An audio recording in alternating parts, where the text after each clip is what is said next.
Magandang araw sa inyo mga kadadi, nagbabalik na naman po tayo at may bago na naman po tayong lulutuin. Panibagong recipe na naman ito mga kadadi, ang pork steak natin. Kakaibang luto nga lang po ang gagawin natin sa pork steak na ito mga kadadi, ay lalagyan po natin ng gata. Hindi ko nga akalain mga kadadi, babagay pa nga ang gata sa ating pork steak. Tapos nga mga kadadi, lalo na ilagyan ko ng kalamansi, lalong sumarap.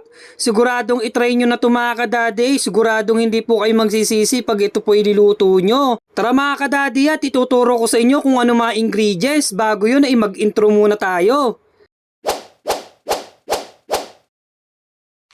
At ito nga mga kadadi, ang laging ginagawa natin ay maggagayak lang tayo ng bawang sibuyas. Gayatin lang natin ng ganito mga kadadi dahil ganyan po ang style ng ating pork steak na gagawin ngayong araw. Ngayon mga kadadi ay maggagayak din po tayo ng kalamansi. Nasa sa inyo na po kung gaano karaming kalamansi ang ilalagay nyo. At